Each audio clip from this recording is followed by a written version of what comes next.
Hello and welcome to this final session on Edward IV, part 1. So in a sense it's the final session, but there will in the future be another session as we take up the narrative in another play, but that is another play, and I want you to focus on this play, as a unit of entertainment, which is going to be possibly difficult because we've spent 3 sessions looking at part 1, so this is part 1, part 4, or part D of part 1. I've still got to figure out a better labeling system for these episodes. I would explain the plot, but there is seriously, we've done 3. It's a long play.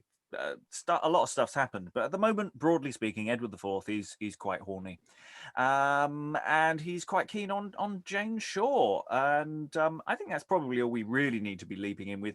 Some other plot may be going on. There's a history play happening somewhere. So it's just usually just off stage. Someone every so often comes in with a letter saying something happened somewhere else, and they go, "Oh, that's nice," and then never talk about it again. So yeah, it's been a really fun play so far for characters, and the scenes are really nicely drawn. They're playing in all sorts of different ways, and we're going to see how the threads are or are not tied together in this final session. So reading today, joining us as King Edward is... Hello, I'm Lynsey Beauchamp. I'm an actor and I'm currently in quarantine, government directed, in Ireland. And reading Aston and Lord Mayor today is... I am Steve Longstaffe, lockdown in Lancaster. Yes, it's a lockdown report today, really, isn't it? It's as slowly the shutters come down on our lives, and we live on Zoom in a much more literal way. To continue on that cheerful front, reading Boy and Selinger is... Hello, I'm Helen Good. I'm a historian, and I'm in the east part of Yorkshire, which means that I'm not quite as infectious as those in the west part of Yorkshire. Other infection rates are available. Reading Mistress Blague first, Waterman, Rufford and Widow is... Hello, I am Sarah Blake. I'm an actor, writer and director living in Germany, where I am not locked down at all, but choosing to stay in anyway. Reading Hobs and Ayre today is... Hello, I'm Francis Cox. I'm an actor living in semi-lockdown in Amsterdam. And reading Jane, but not reading Ayre, is... Alexandra, and I may be susceptible to bouts of infectious laughter. Ooh, promises. Reading Howard, Emersley and Master today is... Hello, I'm Lynn Freitas, staying at home, chilling, literally here in the northwestern United States. And with Bose and Palmer today is... Hi, I'm Alan Scott, based in Suffolk, where the more of a warrior is cattle fever. Reading Grudgen and Shaw today is... I am Lois Potter, retired academic, about to go into further lockdown in London. And probably completely outside of our tiering system, reading Goodfellow and Jockie is... Hi, I'm Eric, and I'm so glad I had coffee before this because I would have not figured out that whole thing. But, this is part 1 of part 4 of the play that we were doing before the play. That thing, it was just too much. Yes, and that's basically my personal raison d'etre is confusion and chaos. I'm your host, Robert Crighton, here to lead you down the garden path of general plainness of this play thing. Say chaos, confusion, words going into a weird Dadaist soup there. So I think without further ado, I'd better get other people to say words. So we're going to go from scene 18 today. Scene 18 as listed in the Rebels edition. Other scene and act structures are available, but we're sticking with this just for admin purposes. Scene 18 features Sir Humphrey Bowes, Master Aston, who enters with and being 2 justices. Harry Grudgen, Robert Goodfellow, a Master Hadland, I don't know if he says anything, and Hobs the Tanner. Neighbours and friends, the cause that you are called concerns the King's most excellent majesty, whose right, you know by his progenitors, unto the crown and sovereignty of France, is wrongly detained by the French, which to revenge and royally regain, his highness means to put himself in arms, and in his princely person to conduct his warlike troops against the enemy. But for his coffers are unfurnished, through civil discord and intestine war, whose bleeding scars our eyes may yet behold. He prays his faithful loving subjects' help to further this his just great enterprise. So, the fact and meaning whereby, as it were, of all your long relations, Sir Humphrey, is no more in some respect, but the king wants money and would have some of his commonty. Tanner, you rightly understand the matter. Note this withal, where his dread majesty, our lawful sovereign and most royal king, might have exacted or imposed a tax, or borrowed greater sums than we can spare, for all we have is at his dread command.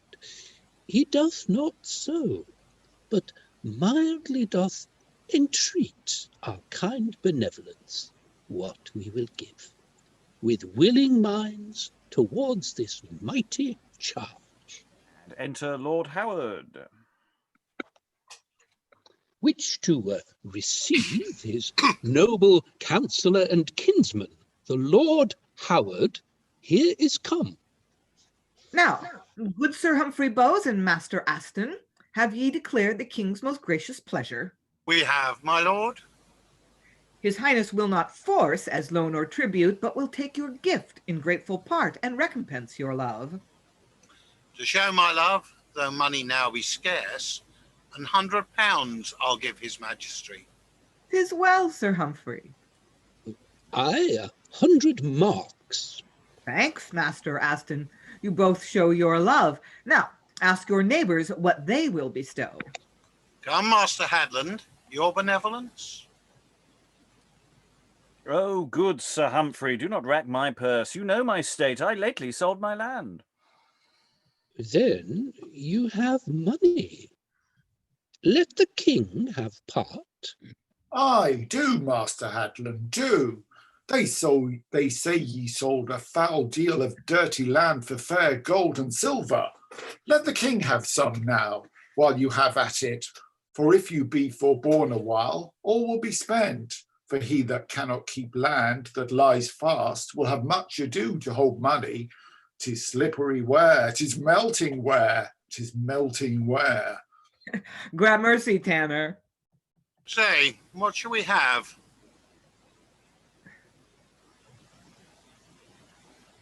My 40 shillings. Robert Goodfellow, I know you will be liberal to the king. Oh, Master Ashton, be content, I pray you. You know my charge, my household very great, and my housekeeping holds me very bare. 80 uprising and downlying, sir. Spends no small store of victuals in a year. 2 brace of greyhounds, 20 couple of hounds, and then my jades devour a deal of corn. My Christmas costing and my friends that come amounts to charge. I am Robin Goodfellow, that welcomes all and keeps a frolic house. I have no money. Pray ye pardon me. Here's a plain tanner can teach you how to thrive. Keep fewer dogs, and then ye may feed men. Yet feed no idle men, 'tis needless charge. You that on hounds and hunting mates will spend, no doubt but something on your king you'll lend. My brace of angels by my troth, that's all.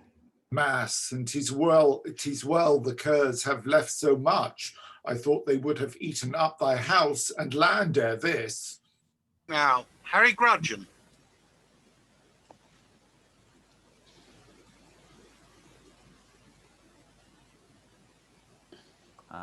Lois, you're Grudgen, I think. Okay. Oh, Grudgen. I thought it was Gretchen. Good heavens. What would you have of me? Money? I have none, and I'll sell no stock. Here's old polling, subsidy, 15 soldiers, and to the poor. And you may have your will, you'll soon shut us out a door. Hear ye, worships, will ye let me answer my neighbour Gudgen? By my halidom, Harry, Grudgen, thou art but a grumbling, grudging churl. Thou hast 2 ploughs going, and ne'er a cradle rocking. Thou hast a peck of money. Go to, turn thee loose. Thou shalt go to law with the vicar for a tithe goose, and will not spare the king 4 or 5 pound. Oh, get up, good man Tanner, are you so round? Your prolicateness hath brought your son to the gallows almost. You can be frank of another man's cost. Thou'rt no honest man to twit him with my son. He may outlive thee yet, for aught that he has done. My son's in the jail.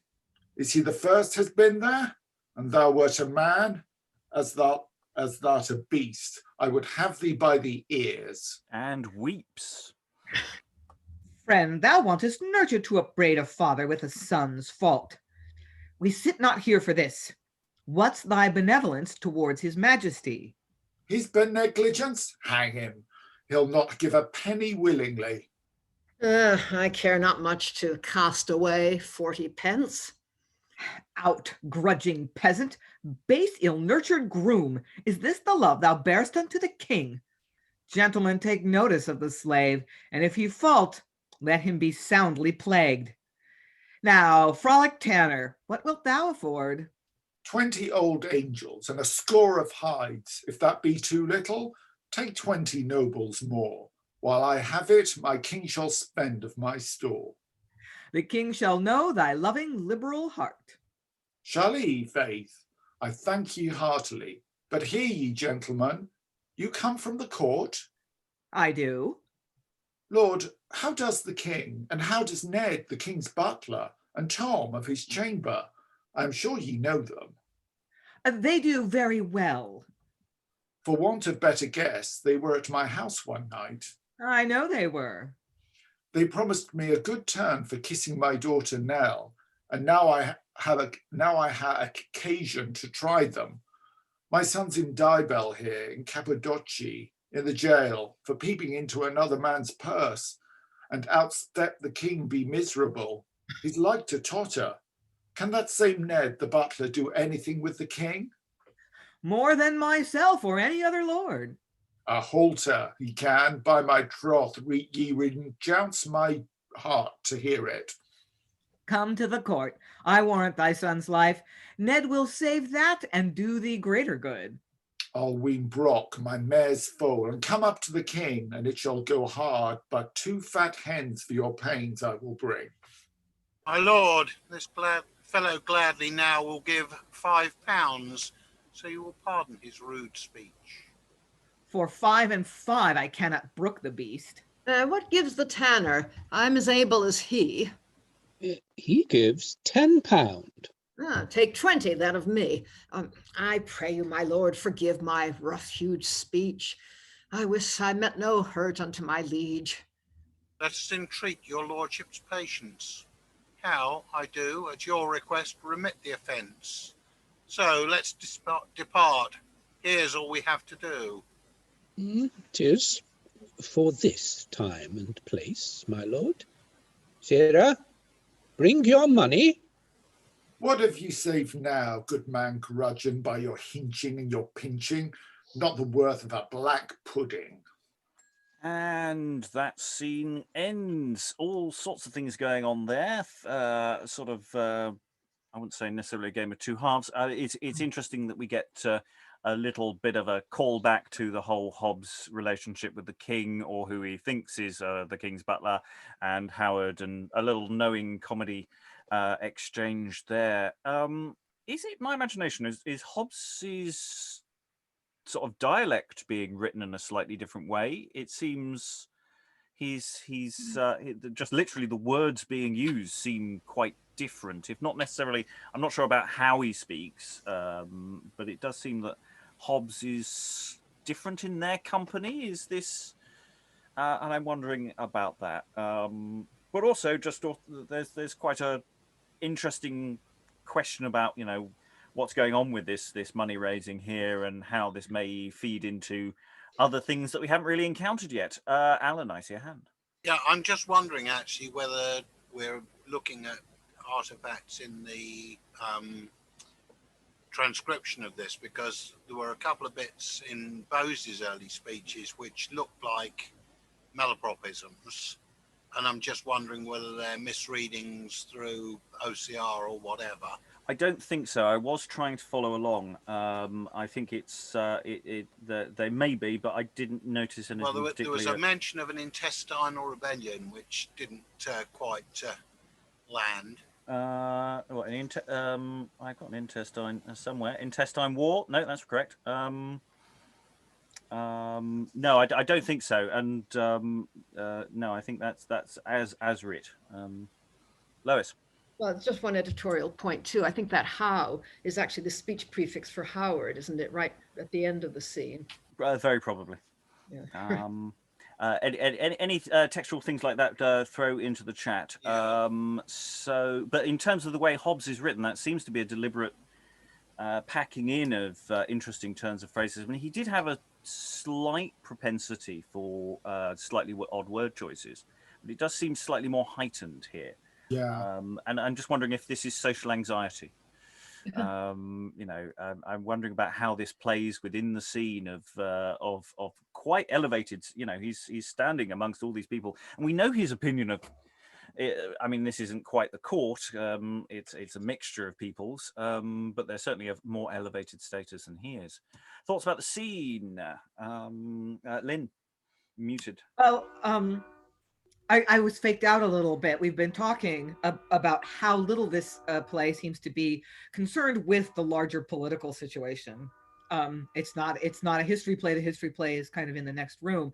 And then this scene about, the king is going to reinvigorate that conflict with France in the claim to the French crown, and he's trying to collect money to fund that military exploit. I'm like, so this play is getting political after all.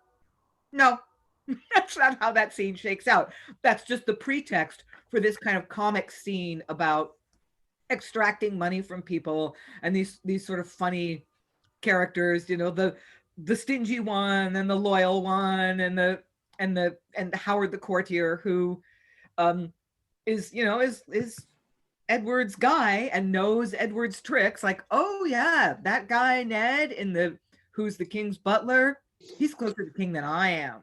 So it starts out like, we're going to talk about politics. No, we're just going to have fun. Yeah, Lois. Yeah, it also reminds me, of course, of that scene early on in Edward I, where they're all giving money for the disabled soldiers, and again we have people's characters revealed in the way they do it. Helen. It's also the blank charters of Woodstock with ignorance and cow's tail or whatever they're called. But that's much more sinister than this. Yeah, Eric.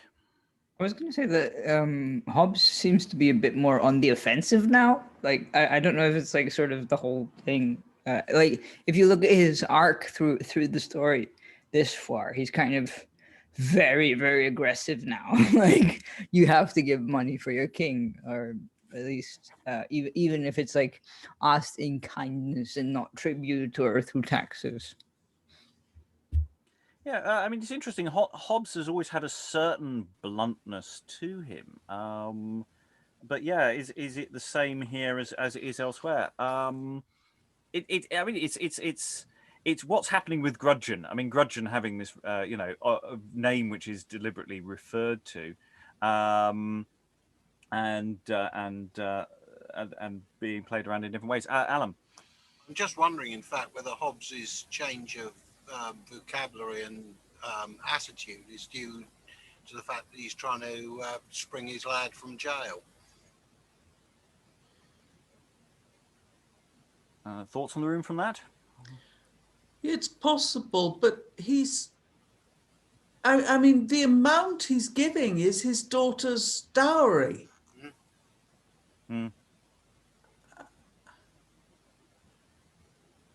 What I wonder is what happens to Grudgen in the period between when he says absolutely not and when he says yes, I think Alan may have a point there.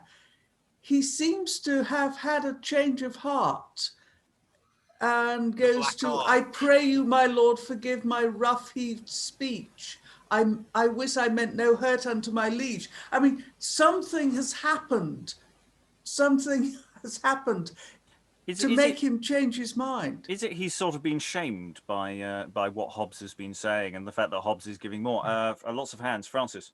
Yeah, this is the second time I've read this scene. So, and the first time I had that thought, why did Grudgen have this change of heart? But then I saw this bit where this line Bose, where Bose suddenly enters the conversation and says, "My lord, this fellow Gladney now will give £5, so you will pardon his rude speech." So from that, I get the impression that while Hobbs and Howard have been talking, Bose has kind of taken Grudgen aside and said, "Hey, mate, you better give some money to the king."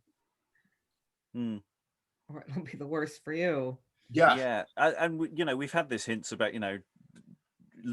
saying bad things about the king is not a good idea at any particular point. So maybe that there's some extra activity going on there. Who else did I see wanting to leap in? Lynn, yes. Well, I think Francis's interp is better than the one that occurred to me, because Francis is talking about using people that are already on stage. I was wondering if maybe Howard comes on with a couple of unnamed supernumeraries, the attendants who are basically thugs who have their swords, their daggers, clubs, whatever. They got the crowbar, they're going to break his kneecaps if he doesn't cooperate. So is there some kind of coercion going on that isn't described in the stage directions? Lois. Yeah, which would be quite interesting, because I am increasingly wondering whether the play, which I think in its language is quite loyal and orthodox, isn't in fact carrying a much more subversive subtext that comes out only in performance. Stephen? Just thinking about it from the point of view of cue scripts, that the person playing Grudgen will have just had the previous line, and then his next line is, "What gives the tanner? I'm as able as he." So when he's learning the part, then he's going to have to work something out by himself. Either it'll be initiated by the person playing Grudgen, because that's the way that, they're going to be learning it. Yeah, I was very much taking it that by it's Hobbs being this much lower class person talking about giving things and talking that Grudgen is publicly shamed in some way. That's how I read the scene, but I don't know if I'm right about that and whether that fits. I mean, it's interesting. Also, we're talking about raising cash and questions of raising cash and methods of raising cash. Turns up in other plays that sort of seem to have a sort of connection with this in terms of Jack Straw, Woodstock, etc. That's part of their narrative drive as well, and whether there's a nod to there. Francis. Yeah, when I was first reading this scene, I was a bit surprised that Hobbs was even in it, because I was thinking, well, would somebody who's a person who's of such low class, would they have gone to him for money for the king's army? He seems to be upwardly mobile. I don't think he's as low a status as we might initially have thought. We do have a good cross section of statuses. Lois. Yeah, I was looking again at the text. I think it really does look as if there is a non-verbalized threat to Grudgen, because And that's the point of that editorial note I was making. I mean, Beau says, let us entreat your lordship's patience, talking to Howard. And Howard says, I do at your request remit the offense. And I think Hobs is gloating because Grudgen has had to pay a lot more, because he's, it's like contempt of court, isn't it? You get fined for contempt of court on top of whatever else he was doing. It's interesting. Hobbs has this moment of weeping immediately after talking to Grudgen as well. You know, as part of that interesting thing. I'm always interested when you get a stage direction about expressions of emotion. I don't know if it has anything connecting with the point in hand, but I just quite like it. Alexandra. I wonder whether, rather than being shamed, he's motivated by envy, because we get Grudgen refusing to pay and insulting Hobbs, everyone else siding with Hobbs and saying that Grudgen is a terrible person. And then the next bit of Howard's line, so gentlemen, take notice of the slave, meaning Grudgen, and then now Frolic Tanner, what wilt thou afford? And then there's an entire conversation between Hobbs and the king's men going, oh yes, how is the king? And my friends at court, and oh great, okay, fine. Yeah, wish them well, and yeah, I'll come round very soon. And then Grudgen goes, hang on a second, how much is he giving? Because I'm as good a man as he is. You know, I want those privileges. I want to be friends with people at court. How much did he pay? Because I'm going to pay as much or twice as much and get, you know, twice the advantage. Because it's interesting because, you know, Grudgen says he doesn't want to cast away 40 pence. Howard really goes for him, out-grudging peasant, and really lays into him, and then turns to the tanner and says, how much can you afford? You know, and there might even be a physical bit of violence towards poor Grudgen at that point, because he doesn't say anything for a while. And then you've got that aside. Yeah, so I think it's one that will all fall out perfectly well in a rehearsal room. I think this is one that just doesn't come across too well on paper. Lois. Well, I just wanted to say that I think the line, I care not if I cast away, doesn't mean I'm not going to do it. It means I am going to do it. Okay, you know, I can give 40 pence.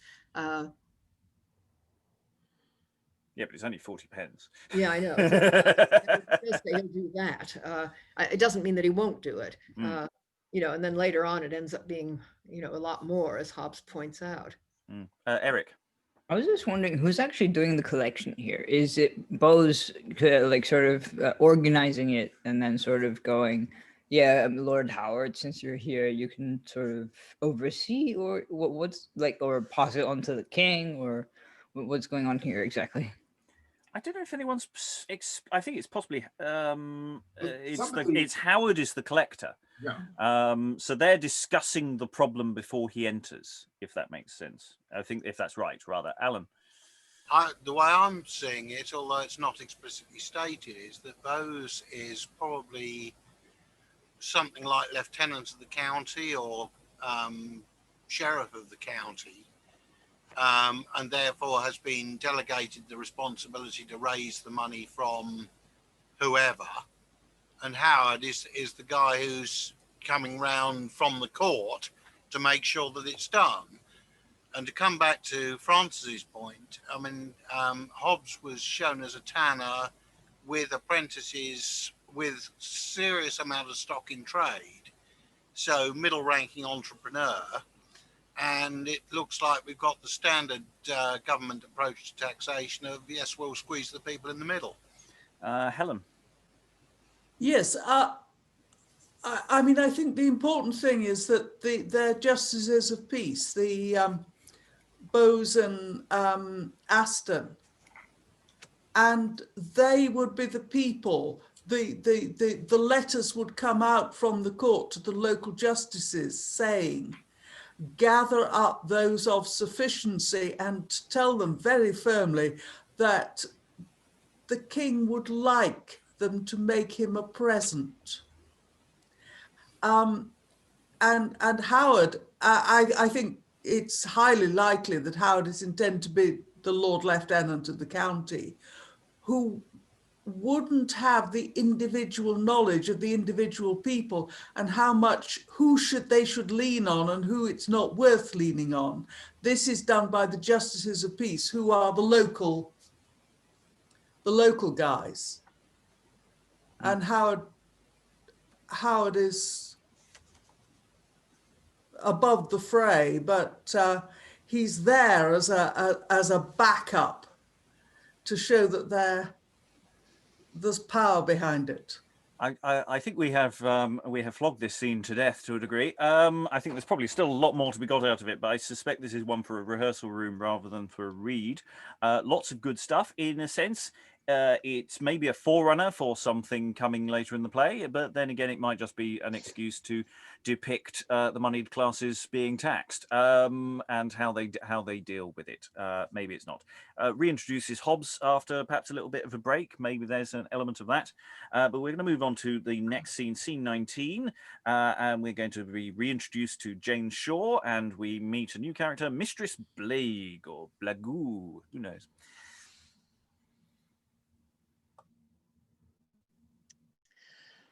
Now, Mistress Shaw, what urgent cause is that which made ye send for me in such great haste? I promise ye it made me half afraid you were not well. Must me nor sick nor well, but troubled still with the disease I told ye. Here is another letter from the king. Was never poor soul so importunate. But will no answer serve? No, Mistress Blague, no answer will suffice. He it is that with a violent siege labours to break into my plighted faith. Of what am I he should so much forget his royal state and his high majesty? Still doth he come disguised to my house, and in most humble terms bewrays his love. My husband grieves, alas, how can he choose, fearing the dispossessment of his Jane. And when he cannot come for him, he writes, offering beside incomparable gifts, and all to win me to his princely will. Believe me, Mistress Shaw, a dangerous case, and every way replete with doubtful fear. If you should yield, your virtuous name was soiled, and your beloved husband made a scorn. And if not yield, 'tis likely that his love, which now admires ye, will convert to hate. And who knows not a prince's hate is death. Yet I will not be she shall counsel ye, good Mistress Shaw. Do what ye will for me. Then counsel me what I were best to do. You know, his greatness can dispense with ill, making the sin seem lesser by his worth. And you yourself, your children and your friends be all advanced to worldly dignity, and this world's pomp, you know, it's a goodly thing. Yet I will not be she shall counsel ye, good Mistress Shaw. Do what ye will for me. Alas, I know that I was bound by oath to keep the promise that I made at first, and virtue lives when pomp consumes to dust. So we do say.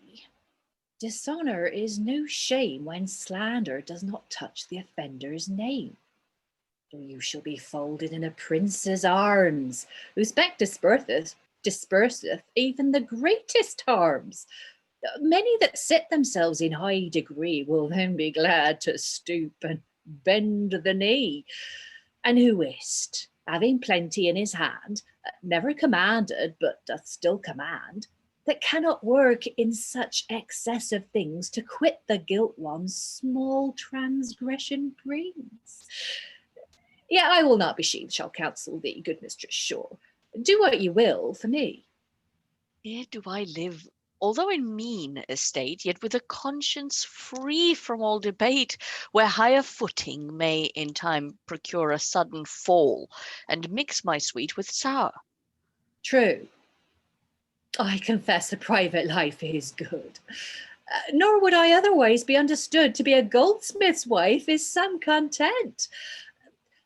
But days in court more pleasantly are spent. A household's government deserves renown, but what is a companion to a crown? The name of mistress is a pretty thing, but madam at each word doth glory bring. Yet I will not be she shall counsel ye. Good Mistress Shaw, do what ye will for me. Oh, that I knew which were the best of twain, which for I do not, I am sick with pain. And entered her boy. How now, sir? Boy, what is the news with you?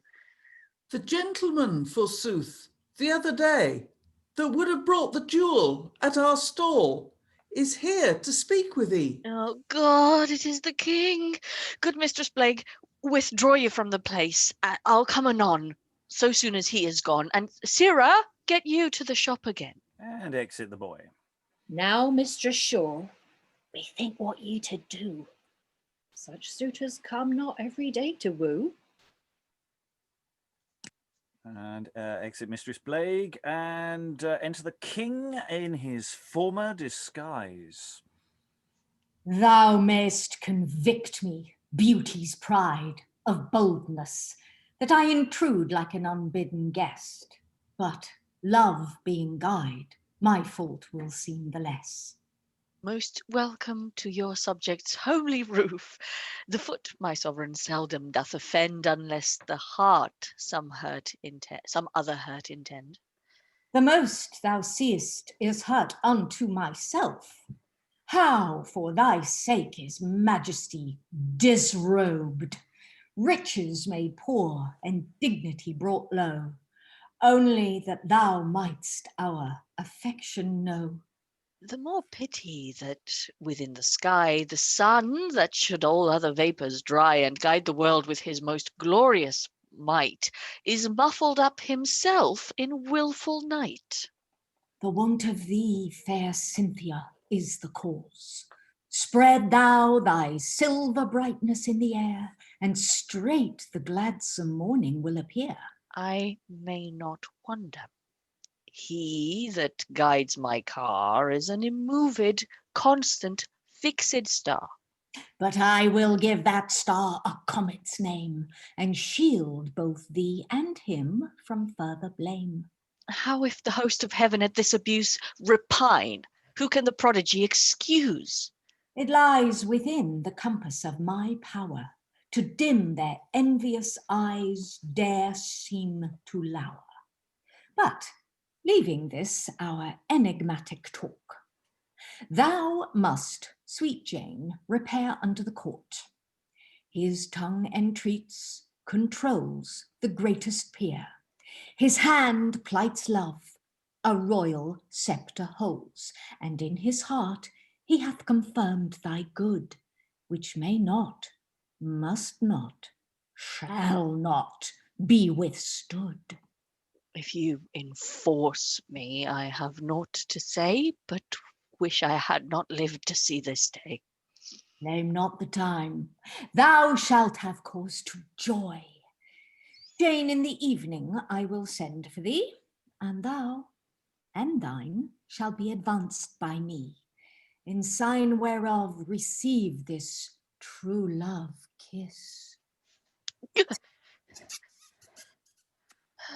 Nothing ill meant, there can be no amiss. And exit the king. Well, I will in, and ere the time begin, learn how to be repentant for my sin. And exit. And this is very much a scene of two halves. I think it's fair to say. We've got, I mean, you may agree or disagree with that statement. Yet I will not be he shall counsel ye, good people. Do what you will for me. Which is a second catchphrase almost of the play, actually, of a character that has a repeated turn of phrase that they sort of throw in at the end. You can get a lot out of being with a king. You can get lots of really good things. You probably don't. All these great, but don't let me sway your opinion. Don't let me sway your opinion. Fascinating character that leads into a much more disturbing scene. So thoughts from the room. Who wants to leap in? I suspect nobody really wants to leap in, do you? Lois first. Well, I mean, just the fact that it is in a sense comic. Whenever you get somebody with a comic, with repeated catchphrase, it becomes comic, and the situation is anything but comic. I mean, it's this tremendous horrible situation that Jane is in, which just gets worse and worse. So it's quite interesting that the dramatist sets it up like that. It's almost it's the sense that she has nowhere to turn to. This is the first time we've heard her sort of going to someone and saying, "What do I do?" And what does the person say? Well, you're just going to have to do it, aren't you? But I didn't tell you that. You know, you do what you do. You do you. And it, so there's no comfort from Mistress Blague at all. It's constantly pushing us in that direction. Other thoughts, Francis?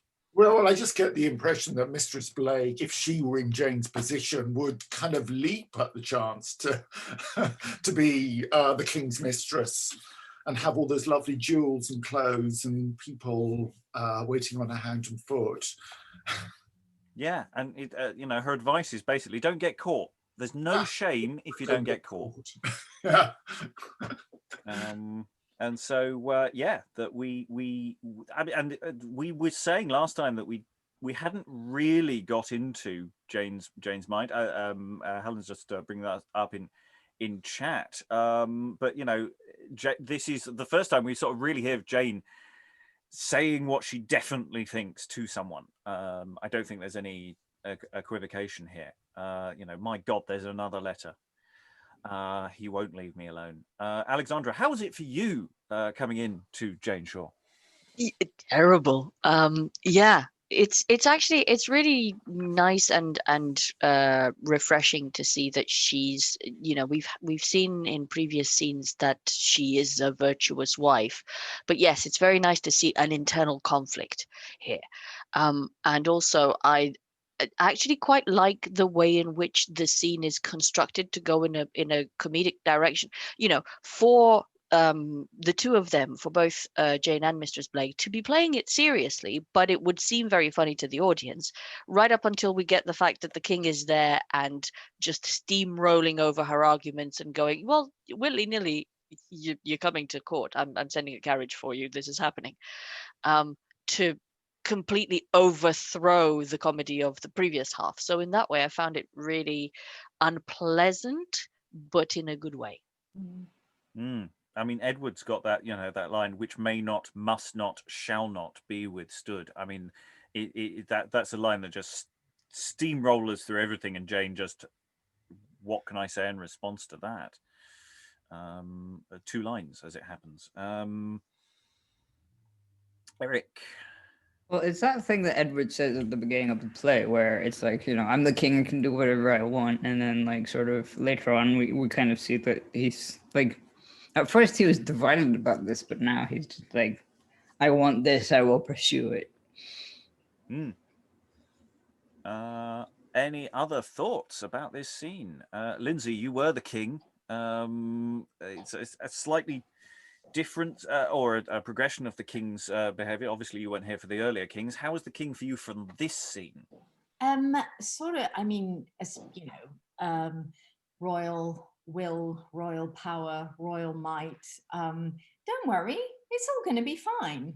You know, I'm going to do a lot of good for you, a lot of good for your family. You're gonna love it, and you know, I'm not interested in how you think or feel. You know. He's very open about that. It's surprise. It's not like he's deluding himself about what he's actually doing here, is he?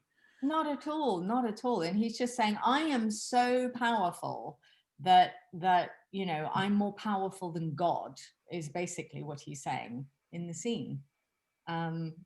It's, yeah, I mean, I think it's you know, interesting language, quite you know, there's a lot of cosmic you know, references in it and all of that. I mean, I've no idea what he comes dressed in. I'm assuming it's, you know, he's in disguise, so he's supposedly not in his regal robes. But when he says at the beginning this thing about, you know, how His Majesty disrobed or whatever the line is, I just, you know, it's a clear stage direction that he's starting to get his kit off, I think. And so I don't know, maybe underneath the simple outfit, he has some kind of dazzling regal breastplate on or something. I mean, you could go to town on this depending on what the tone of the scene, what you wanted the tone of the scene to be, I think.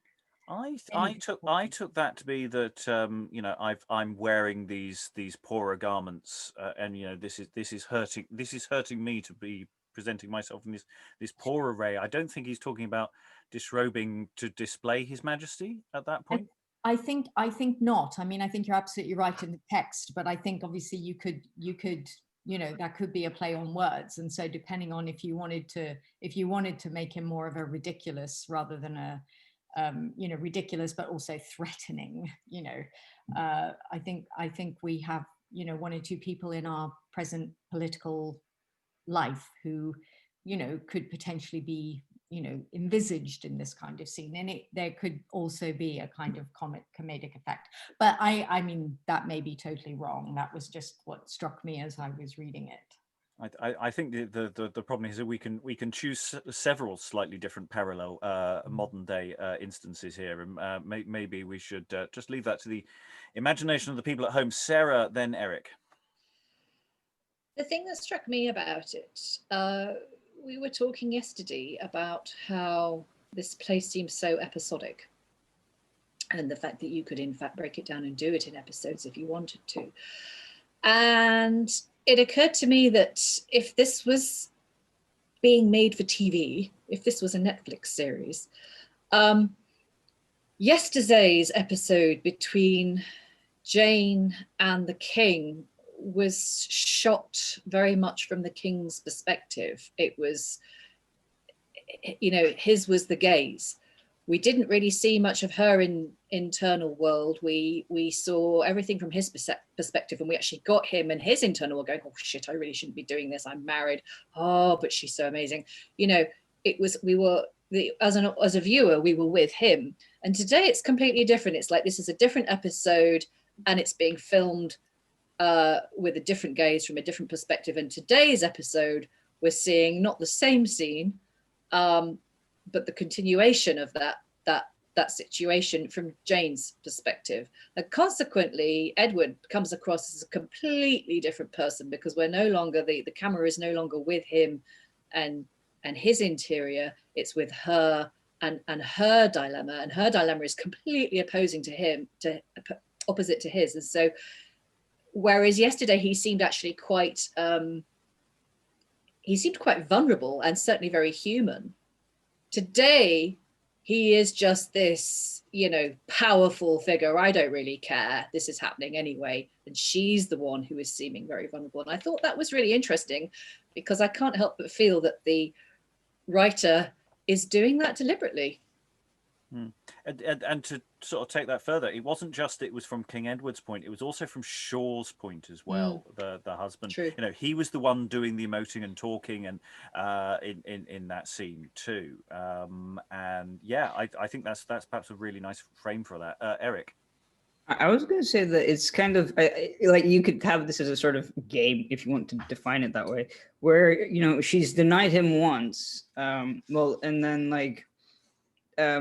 he's escalated his aggression in order to sort of steamroller her, basically, in order to get what he wants. And sort of every time she denies him, he just gets more and more aggressive. Lots of hands going up. Alexandra.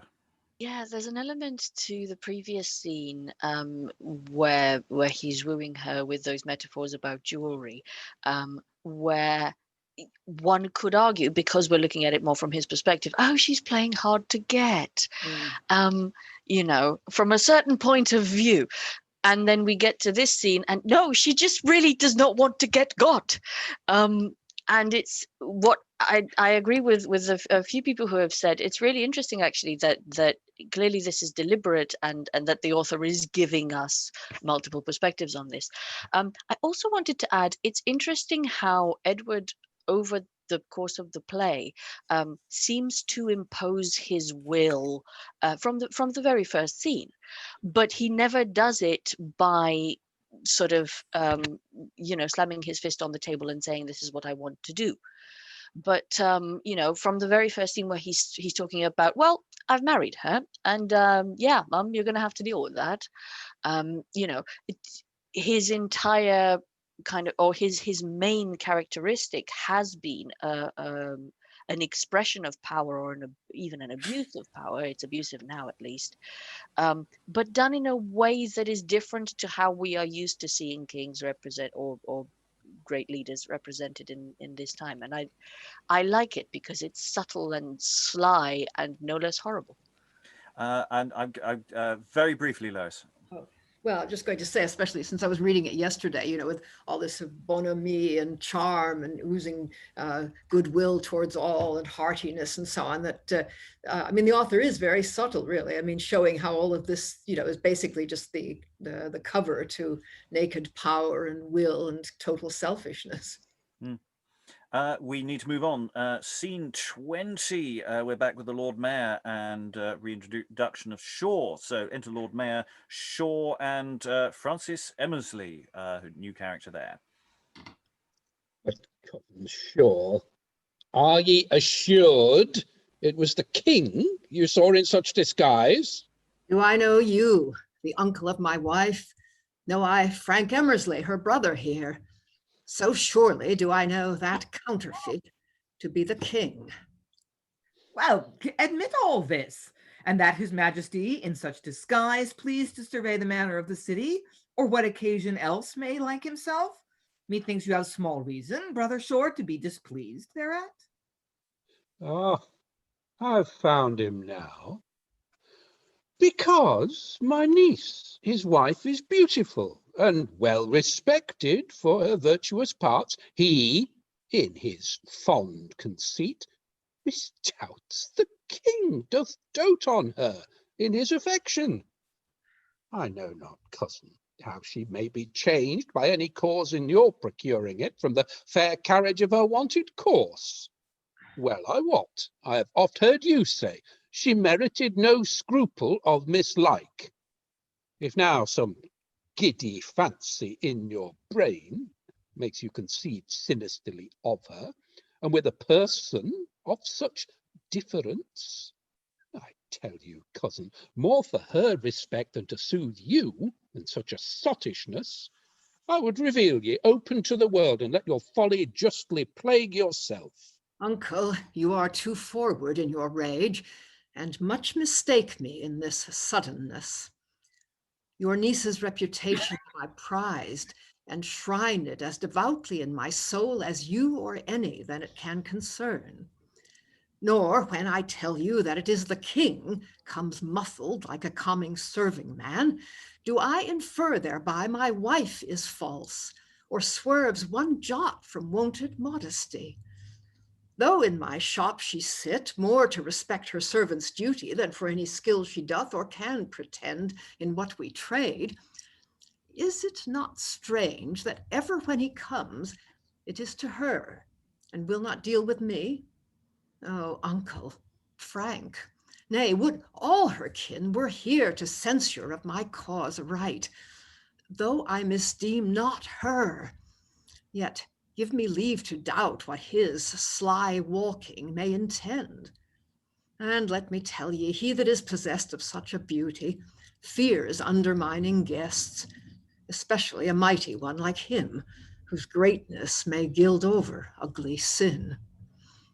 But say his coming is not to my wife, then hath he some sly aiming at my life by false compounded metals, or light gold, or else some other trifle to be sold, when kings themselves so narrowly do pry into the world, men fear, and why not I? Believe me, brother, in this doubtful case I know not well how I should answer ye.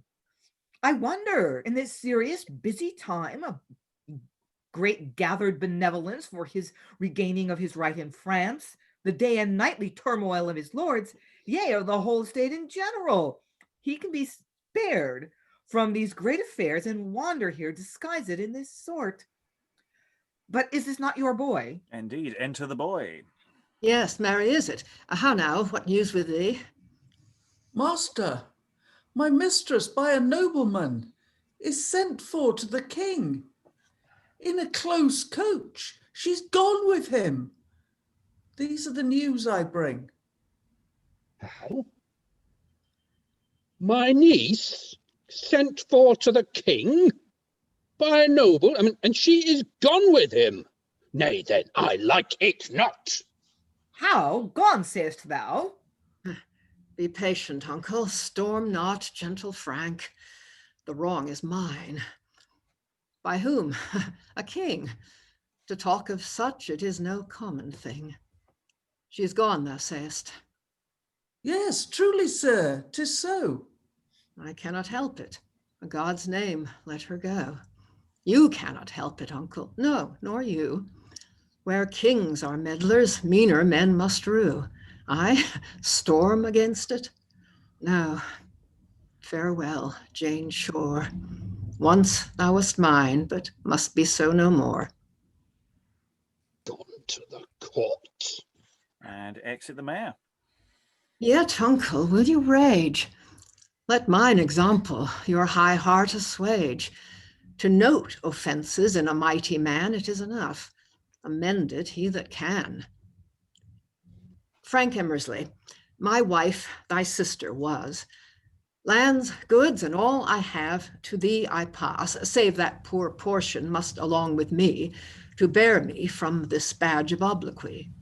It never shall be said that Matthew Shore a king's dishonor in his bonnet wore. Good brother. Strive not to change me, for I am resolved, and will not tarry. England, fare thou well, and Edward, for requiting me so well. But dare I speak of him? Forbear, forbear. Come, Frank, I will surrender all to thee, and then abroad, where'er my fortune be. And exit. Oh, there's an interesting scene. Second time in the play that I'm noticing a disparity of between texts, where there are additional lines in one that are not in another. So that's just a note for future me, just as a thing to worry about. Doesn't really matter. You had the extra lines in your version. There's an awful lot of I don't believe what you're saying. I don't believe it. How dare you besmirch the name of Jane, and yeah, this is a scene doing a lot of things. Thoughts in the room? I'm kind of not going to start off. Eric, I was surprised that he decided to just leave and go abroad. To be fair, I don't know what he would do in that kind of situation.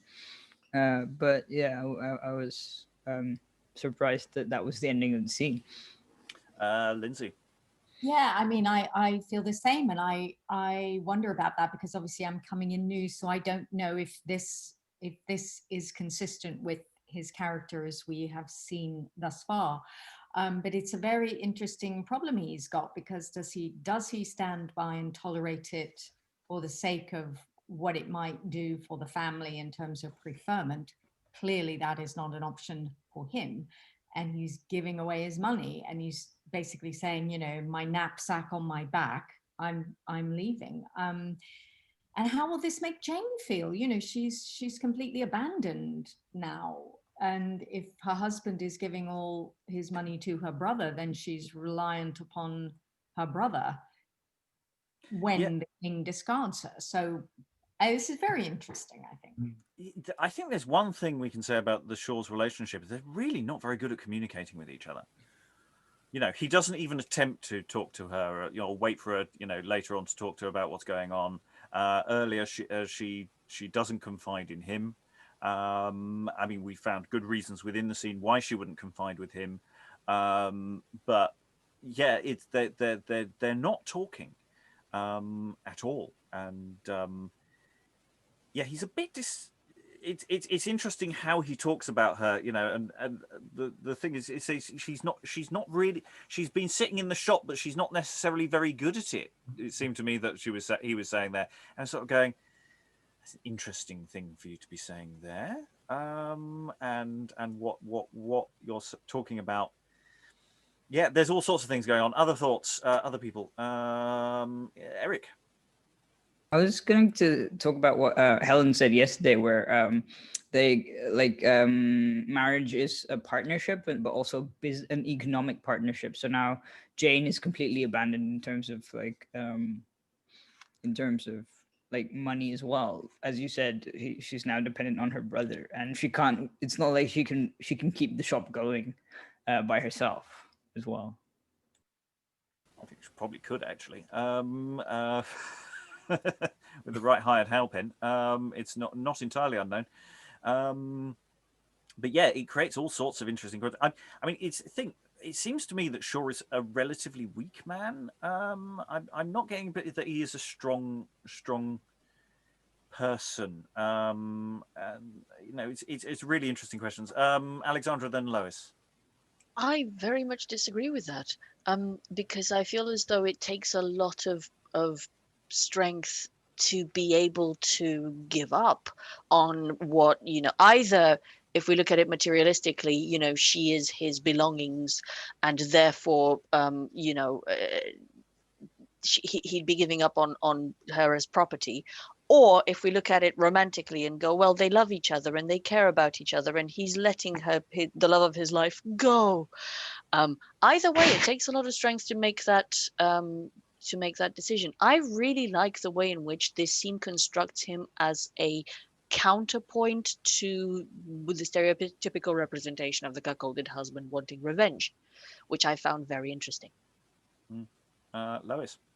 Yeah, well, I don't know. There's a lot I want to say about the scene, really. I mean, one thing is, here's somebody who turned down a knighthood earlier, and he probably knows that the way these things happen, he's going to be made an earl or something if he hangs around, because Edward has said he will do nice things for Jane and all her relatives, and he doesn't want that. I mean, that he's very determined not to get his honors from a king, and especially from a king who's cuckolding him. But also, it's an absolutely impossible situation. I mean, it is for both Jane and for her husband. I mean, he can't possibly take revenge against the king. He's also been shown to be incredibly loyal to the king, and he can't even really say anything against him.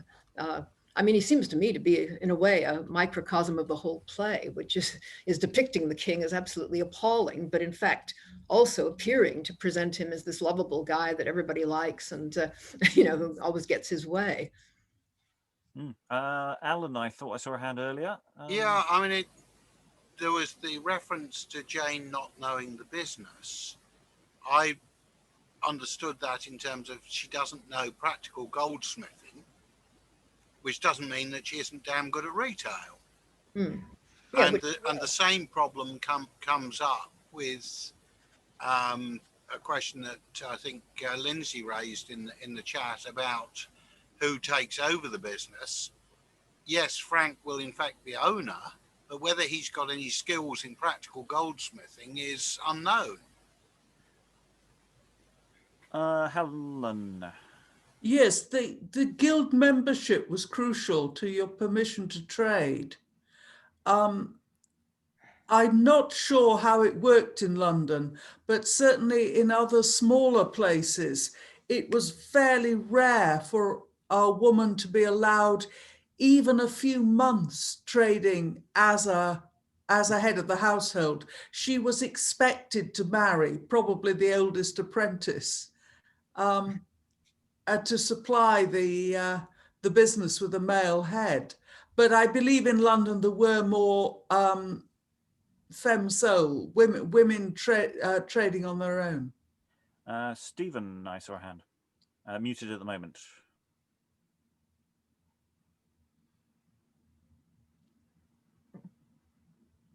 Still muted with a look of fear in his eyes as to... I was tapping the wrong button. I'm sorry. I was wondering about masculinity here, because we're talking about... We have a sort of image of femininity involving subjection, and then straight away we have masculinity in subjection as well. And we were talking about marriage, and one of the things that everybody seems to know about early modern marriage is that it's hierarchical, it's binary. One side of the binary is more valued than the other.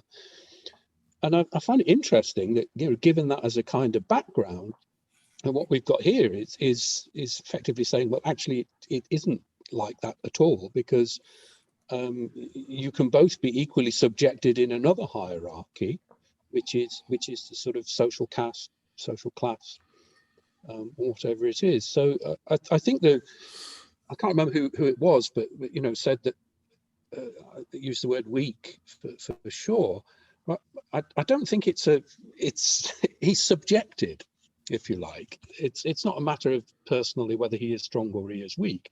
They're both occupying the same sort of structural position, and I find that's interesting in terms of how we think about early modern marriage, which it's very easy to think of as father, head of household, running things, and in a very hierarchical way, and it seems to kind of dissolve that. They're kind of behaving in the same way. They're both kind of equally. They seem to be very close together in how they respond to their subjection. Lynsey, very briefly, we do need to move on. Very briefly, just to make the point that the difference, obviously, is that Jane doesn't have the option to simply go somewhere else and find her fortune somewhere else, or at least if she did, that's not an option that seems to be explored at all. Whereas he just says, right, that's it, I'm done, here's all my stuff, goodbye. Yeah, okay, we will move forward. I'm sure there'll be more on this as we go into the last few scenes. Scene 21, enter King Edward, Lord Howard, Sellinger, and some other people. And have our country subjects been so frank and bountiful in their benevolence toward our present expedition? Thanks, cousin Howard, for thy pains herein. We will have letters sent to every shire of thankful gratitude, that they may know how highly we respect their gentleness. One thing, my lord, I had well near forgot your pleasant host, the Tanner of Tamworth. What of him, cousin? He was right liberal. 20 old angels did he send your grace, and others, seeing him so bountiful, stretched further than they otherwise had done. Trust me, I must requite that honest Tanner. Oh, had he kept his word and come to court, then in good sadness we had had good sport. That is not long, my lord, which comes at last. He's come to London on an earnest cause. His son lies prisoner at Stratford jail and is condemned for a robbery. Your highness pardoning his son's offence may yield the tanner no mean recompense. But who hath seen him since he came to town? My lord, in Holborn 'twas my hap to see him, gazing about. I sent away my men, and clapping on one of their livery cloaks, came to him, and the tanner knew me straight. How dost thou, Tom, and how doth Ned, quoth he. That honest merry hangman, how doth he? I, knowing that your majesty intended this day in person to come to the Tower, there bade him meet me, whereas Ned and I would bring him to the presence of the king, and there procure a pardon for his son. Have then a care we be not seen of him until we be provided for the purpose, because once more we'll have a little sport. Tom Sellinger, let that care be yours. I warrant ye, my lord, let me alone. Enter the Lord Mayor. Welcome, Lord Mayor. What, have you signified our thankfulness unto our citizens for their late gathered benevolence? Before the citizens in our guild hall, Master Recorder made a good oration of thankful gratitude unto them all, which they received with so kind respect and love unto your royal majesty. As it appeared to us, they sorrowed their bounty to your highness was no more. Lord Mayor, thanks to yourself and them. And go ye with us now unto the Tower to see the order that we shall observe in this so needful preparation. The better may you signify to them what need there was of their benevolence. I'll wait upon your gracious majesty. Yet there is one thing that much grieveth me. Yes, the scene closing with just a little reminder of the darkness encroaching on the plot. It's interesting because this scene is primarily about King Edward's going to do a merry jape, and yet the playwright is too clever not to just put it in at the end there in case you weren't feeling that discord. I think there is something interestingly deliberate about that. The two sides to what's going on here, because what's King Edward literally just been doing here. There's something very, very dark in a scene that is also incredibly light and frothy.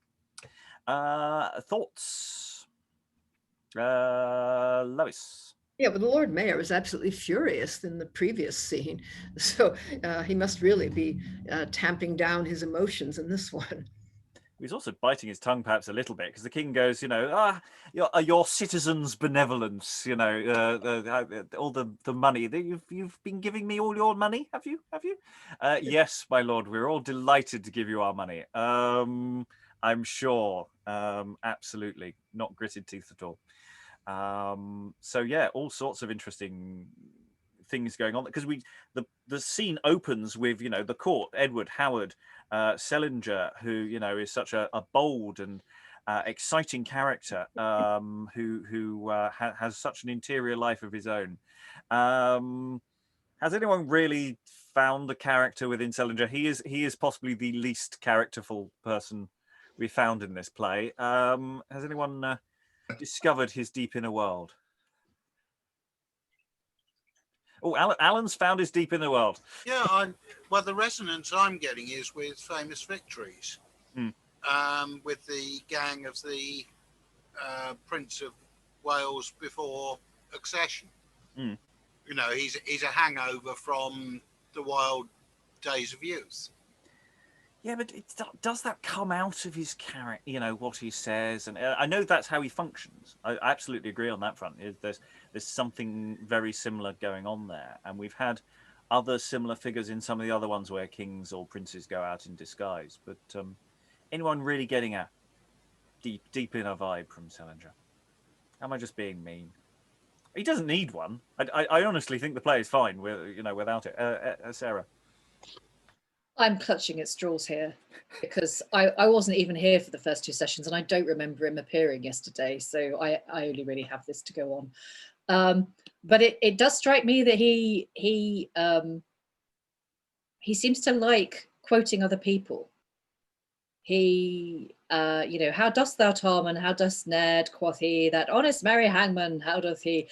I, knowing that your majesty intended this day in person to come to the tower. I mean, he strikes me as someone who likes to tell an anecdote. And you could read that lots of different ways. You could, like, one interesting way to read it would be if he is like an old friend of the king, that maybe he feels his power is slipping away from him with all these new people, new mistress, new queen, and maybe he's sort of not necessarily wanting to ingratiate himself, but wanting to remind the king of the fact that, he once had this role in his life, as maybe he's a bit needy.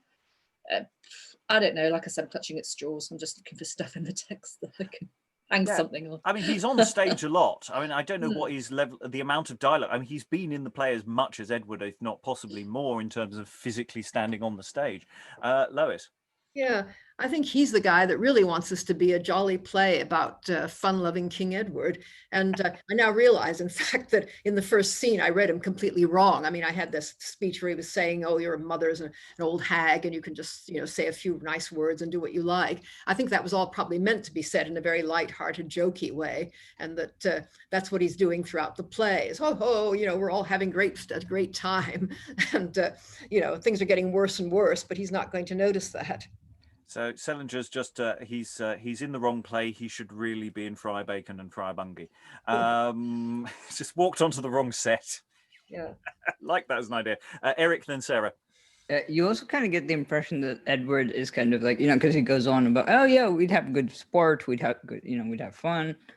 He's very like, sort of given what happened in the previous scene with Jane and stuff. It just feels like he's probably just toying with her now, but by this point, like it just like he's just a piece of fun, a side piece that is for sport, nothing more. Although he claims to be in love with her and so on. it's interesting. Selinger isn't actually actively involved in that at all. He wasn't there. I mean, I'm not saying he knows or he doesn't know, or getting too deep into that. He's involved in the Hobs comedy narrative, and the whole enterprise with Shaw is very much a lone venture. Almost nobody else is ever in the room at the same time. Sarah. Yeah, the fact that he's on stage a lot but doesn't say a lot, or at least doesn't have a great deal of impact on what he's saying, on what's going on. I mean, that reminds me of many female characters we have met in previous plays. And it's quite interesting, really, isn't it? That, this is the role in a play that is normally taken by a woman. She's kind of there on stage accompanying her lord or whatever, but she doesn't actually get to say a lot. And I'm using this basically to build up my theory about the fact that he's not actually that relevant. He's maybe been quite relevant to the king in the past, but he's maybe not that relevant anymore. So he doesn't really get a chance to create much impact or make much of himself. And that in itself could be quite an interesting character choice and could make him into quite an interesting character, because where does that leave him? And, what motivation does that give him when he does get a chance to speak? Right. Well, I'm going to call that the impact assessment on Selinger. Also Howard to a degree, but I think Howard is slightly more... has a slightly different role as a sort of semi-enforcer figure. So you've got at least a broad brushstroke thing what to do with him. I'm going to move us forward because we're spending far too much time talking about things that really probably, frankly, don't matter. But distracted us from the less pleasanter sides of some of the play. Scene 22, enter Shaw and 2 watermen bearing his trunks. Go, honest fellow, bear my trunks aboard, and tell the master I'll come presently. Enter, we will, sir. Enter Jane Shaw, ladylike attired, with diverse supplications in her hand, she unpinning her mask, and attended on by many suitors, namely Ayre, Palmer, Jockie, and Rufford, etc. We will, sir. But what lady have we here? Belike she is of no mean countenance that hath so many suitors waiting on her. Go, one of you, I pray you, inquire her name. My honest friend, what lady call ye this? Her name is Mistress Shaw, the king's beloved, a special friend to suitors at the court. Her name is Mistress Shaw, the king's beloved. Where shall I hide my head or stop mine ears, but like an owl I shall be wondered at. When she with me was wont to walk the streets, the people then, as she did pass along, would say, there goes fair, modest Mistress Shaw. When she attended like a city dame, was praised of matrons, so that citizens, when they would speak of aught unto their wives, fetched their examples still from Mistress Shaw. But now she goes decked in her courtly robes. This is not she that once in seemly black was the chaste, sober wife of Matthew Shaw, for now she is King Edward's concubine. Oh, great ill title, honorable shame. Her good I had, but king, her ill is thine. Once Shaw's true wife, now Edward's concubine. Amongst the rest, I'll note her new behavior. All this while she stands conferring privately with her suitors and looking on their bills. Good Mistress Shaw, remember my son's life. What is thy name? My name is Thomas Ayre. There is his pardon, signed by the king. In sign of humble, hearty thankfulness, take this in angels, £20. Ooh. What, think ye that I would buy and sell for bribes his highness' favour or his subjects' blood? No, without gifts, God grant I may do good. For all my good can not redeem my ill, yet to do good I will endeavour still. Yet all this good doth but gild o'er my ill. Mistress, the restitution of my lands, taken perforce by his highness officers.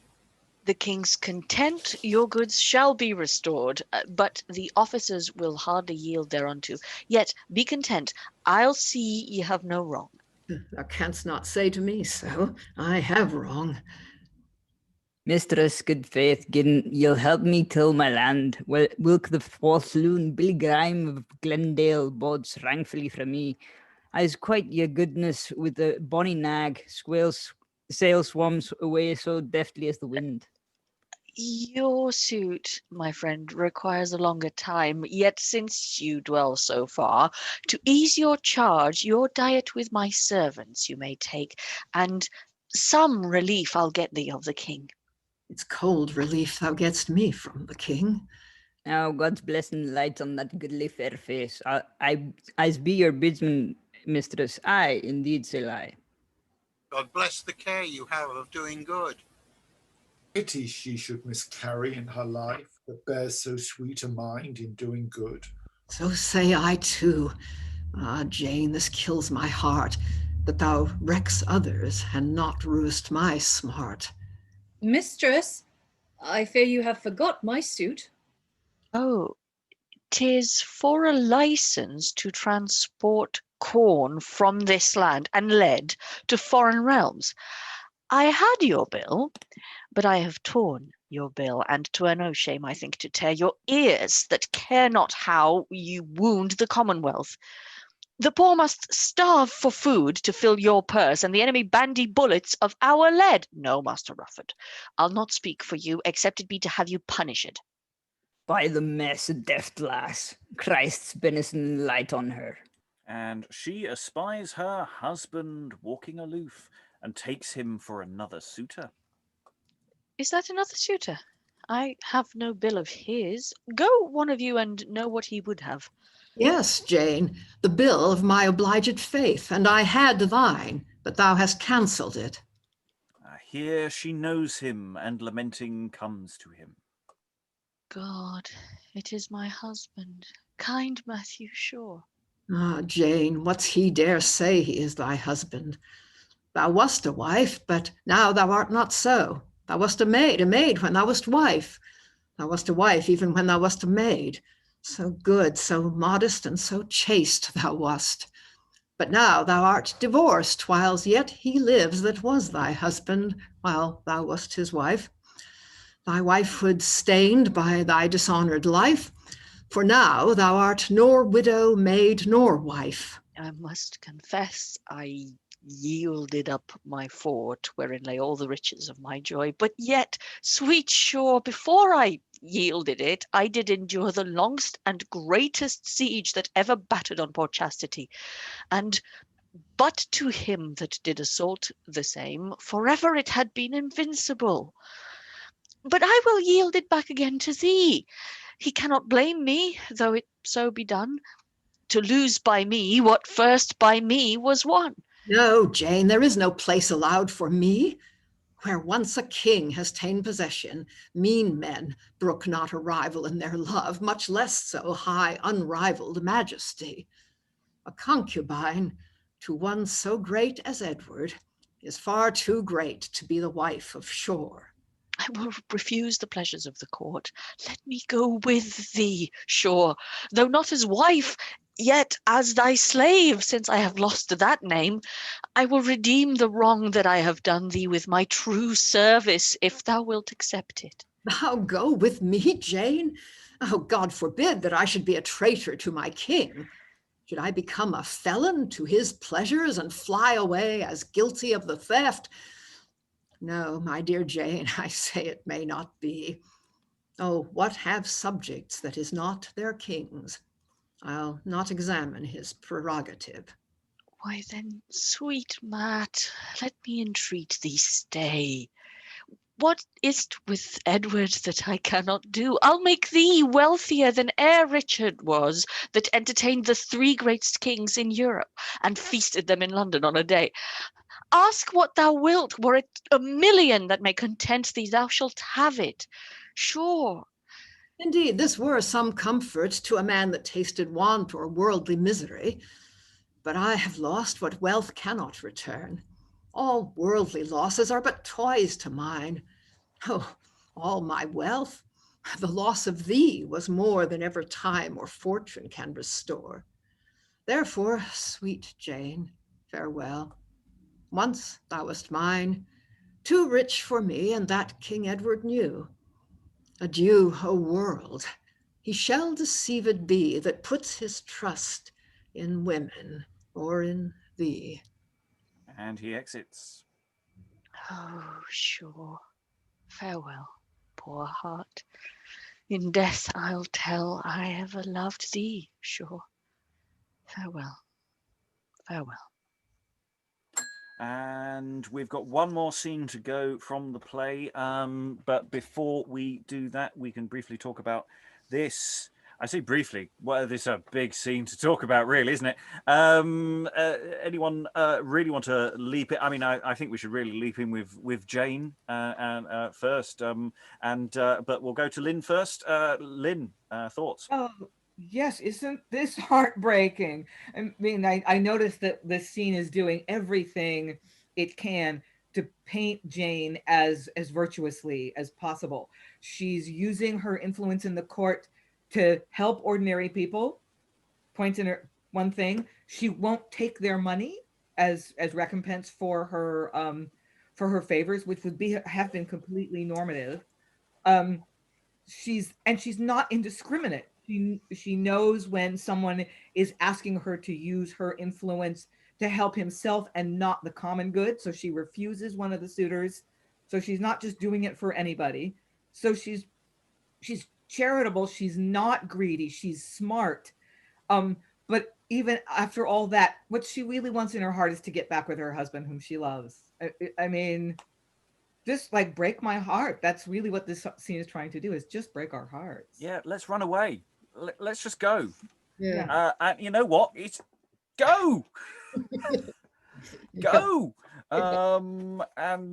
Yeah, and it's interesting when Shaw's responding. I'm sort of going, are these really the reasons why you're not going? You know, what you're saying, and is that the real reason why you're not actually contemplating this? You know, oh, it would be treason to the king. Really? Or are you making excuses that you just can't do it? And you know, this is a much more the other things are going on here. I mean, we've got these suitors. Excellent Eric on attempting Jockie. Either a northern or a Scottish accent is required there, and it's written in a quite a strangled way. So well done there. Well done. Thank you. Other thoughts about the scene? Francis, then Lois. Yeah, for me it was that line where Shaw says, "Once thou wast mine, too rich for me, and that King Edward knew." I mean, for me that's a very emotional line, because it's like, yeah, you were too good for me, and King Edward knew that and came and took you away. It really shows what a bastard King Edward is. Mm. And it's you know, and all of this, what has happened to Jane is all demonstrated through costuming as well. You know, the clothing that she's wearing is, you know, has to be markedly different. You know, and what she's doing here. I mean, it's an interesting question why she is in this particular location.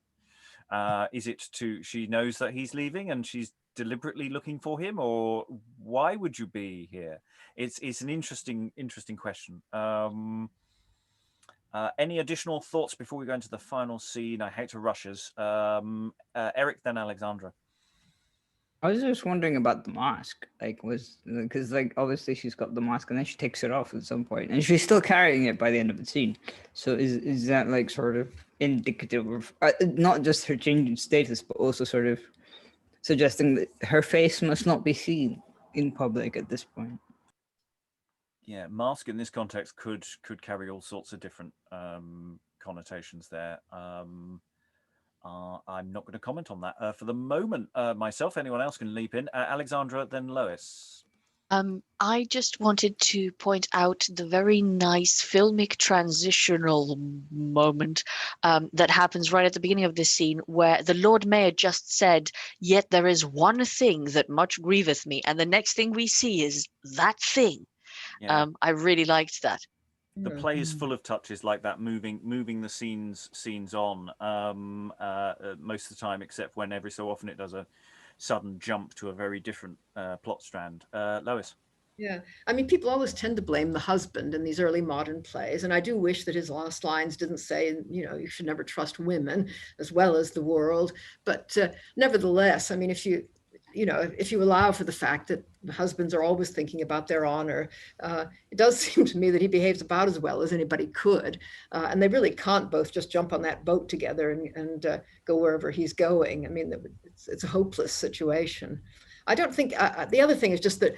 It is an unlocalized scene, really. I mean, he's about to get on a boat, but that doesn't mean that she's actually at the waterfront. And, she could be anywhere, I think, and, on a stage like this, couldn't she? Yeah, Helen. Yes, it's definitely in the open air, though, because she's got a mask to preserve her complexion from the elements. Yeah. Being now a courtier. Yeah, it's one of those problems that the moment you have, the watermen, people from the boat, the audience is probably going to get in their mind that they're on the waterfront, and that just creates a confusing series of ideas in people's minds, which I think is right for us to resist and say maybe it's just outside his house, and just treat them all like taxi men at that stage. Anyway, we've got one more scene to get through before we get to final thoughts, and there's just so much to say. We need another session.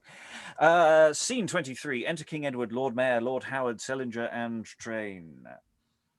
Having awaked forth of their sleepy dens our drowsy cannons, which ere long shall charm the watchful French with death's eternal sleep, and all things else in readiness for France, a while we will give truce unto our care. There is a merry tanner near at hand, with whom we mean to be a little merry. Therefore, Lord Mayor, and you, my worthy friends, I must entreat you not to knowledge me. No man stand bare, all as companions. Give me a cloak that I may be disguised. Tom Sellinger, go thou and take another. So, Tanner, now come when ye please. We are provided, and in good time, see, he is come already. Yes, having cued him with the so Tanner, now come, enter Hobs. Tom Sellinger, go thou and meet him. What? John Hobbs, welcome faith to court. Ramesses, honest Tom, where is the hangman Ned? Where is that mad rascal? Shall I not see him? See where he stands, the same as he.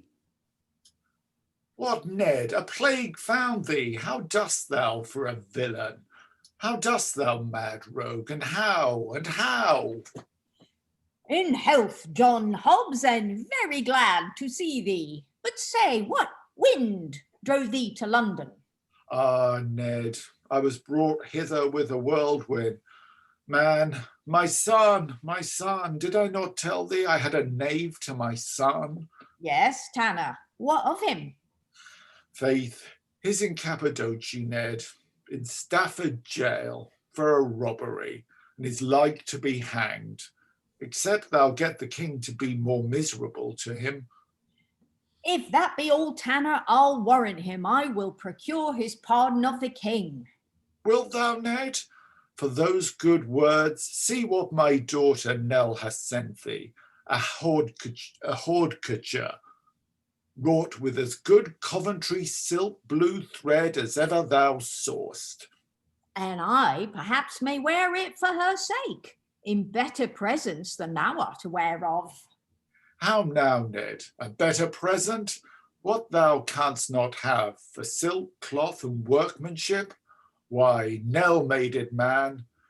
But Ned is not the king in this company? What's he in the long beard and the red petticoat? Before God, I misdoubt, Ned, that is the king. I know it by my Lord Watch he calls players. How by them, Tanner? Ever when they play an enterlout or a commodity at Tamworth, the king always is in a long beard and a red gown, like him. Therefore, I expect him to be the king. No, trust me, Tanner, this is not the king. But thou shalt see the king before thou goest, and have a pardon too for thy son with thee. This man is the Lord Mayor of London. Here was the recorder too, but he is gone. What nicknames these court gnolls have. Mayor and Cawdor, quotha. We have no such at Lichfield. There is the honest bailiff and his brethren. Such words agree best with us. My Lord Mayor, I pray ye for my sake to bid this honest Tanner welcome. Ye are welcome, my honest friend. In sign whereof I pray you see my house, and sup with me this night. I thank ye, goodman Mayor, but I care not for no meat. My stomach is like to a sick swine's that will neither eat nor drink till she know what shall become of her pig. Ned and Tom, you promised me a good term when I came to court. Either do it now or go hang yourselves. No sooner comes the king, but I will do it. I warrant thee, Tanner, fear not thy son's life. Nay, I fear not his life, I fear his death. Enter the Master of St. Catherine's and the Widow Norton. All health and happiness to my sovereign. The Master of St. Catherine's hath marred all. Out, alas, that ever I was born. And the Tanner falls into a swoon. The courtiers labour to revive him. Meanwhile, the king puts on his robes. Look to the Tanner there, he takes no harm. I would not have him for my crown miscarry. Let me come to him by my king's good leave. Here's ginger, honest man. Bite it. Bite ginger, bite a dog's date. I am but a dead man. Ah, my liege, that you should deal so with a poor, well-meaning man. But it makes no matter. I can but die. But when, Tanner, canst thou tell? Nay, even when you please, for I have so defended ye by calling ye plain Ned, mad rogue and rascal, that I know you'll have me hanged. Therefore, make no more ado, but send me down to the Stafford, and there, a God's name, hang me with my son. And here's another as honest as yourself. You made me call him plain Tom. I warrant his name is Thomas, and some man of worship too. Therefore, let's to it, even when and where ye will. Tanner, attend. Not only do we pardon thee, but in princely kindness welcome thee, and thy son's trespass do we pardon too. One go and see that forthwith it be drawn under our seal of England as it ought, and £40 we give thee to defray thy charges in thy coming up to London. Now, Tanner, what say thou to us? Marry, you speak like an honest man, if you mean what you say. We mean it, Tanner, on our royal word. Now, Master of St. Catherine's, what would you? My gracious lord, the great benevolence, though small, to that your subjects could afford, of poor St. Catherine's do I bring your grace. £500 here have they sent by me for the easier portage in angel gold. What this good widow, Mistress Norton, will, she comes herself and brings her gift with her. Pardon me, gracious lord. Presumption nor overweening in mine own conceit makes me thus bold to come before your grace. But love and duty to your majesty, and great desire to see my lord the king. Our master here spake of benevolence, and said my 20 nobles was enough. I thought not so, but at your highness's feet a widow's mite, a token of her zeal in humble duty, gives you £20. Now, by my crown, a gallant, lusty girl. Of all the exhibition yet bestowed, this woman's liberality likes me best. Is thy name Norton? Aye, my gracious liege. How long hast thou been a widow? It is, my lord, since I did bury Wilkin, my good man, at Shrovetide next even just a dozen years. In all which space couldst thou not find a man on whom thou mightst bestow thyself again? Not any like my Wilkin, whose dear love I know is matchless, in respect of whom I think not any worthy of a kiss. No, widow, that I'll try. How like you this? And he kisses her. Beshrew my heart, it was a honey kiss, able to make an aged woman young. And for the same most sweet and lovely prince, see what the widow gives you from her store. 40 old angels, but for one kiss more. Marry, widow, and thou shalt have it. John Hobbs, thou art a widower. Lackst thou such a wife? Snails, £20 a kiss? Had she as many £20 bags as I have knobs of bark in my tan fat, she might kiss them away in a quarter of a year. I'll know St. Catherine's widows if kisses be so dear. Clubs and clouted shoes, there's none enamoured here.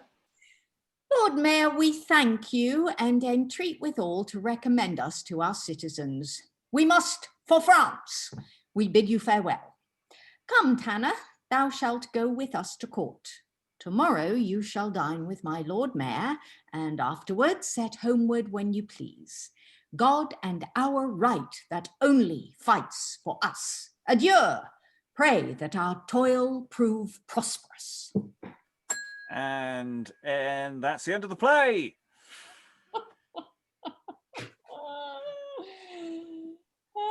Okay. What just happened? The play ended. Tune in tomorrow for the second half. Yeah, I know. Right? Yeah. So I mean, in a sense, the very last speech is very much a closing of the play speech. We're off to France, huzzah! And we have spent a while setting up the going off to France. They've been raising money. There's a bit of rumbling there. No particularly bothering about justification about why or what's going on. Just we're going to do some French killing, and rounding off the I don't know. Is it that the player is determined to end the play on a relatively cheerful note rather than ending it on the really, really sad note, and say come back next time for some French fighting action? It's a really interesting choice to end the play there. I'm feeling for a modern production, we'd probably end it with the last scene. Yeah. Or do something involving the last, to juxtapose or something to make. I mean, I'm wondering whether Shaw should be in this room during this scene, and Jane Shaw, watching this pantomime with this widow going on. As a comment. There's all sorts of possibilities here. As Sarah, then Alexandra. Well, following on actually from something Alexandra said earlier, because she made a point earlier that I was going to make, but then she made it very well about how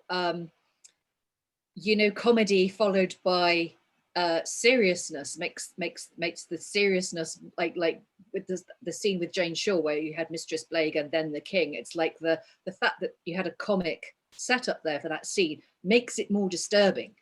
Comedy quite often makes tragedy, or not tragedy exactly, but serious scenes of serious or disturbing import more so. It makes it more intense because you set the audience up for a laugh and then you cut away from it and it's like, oh.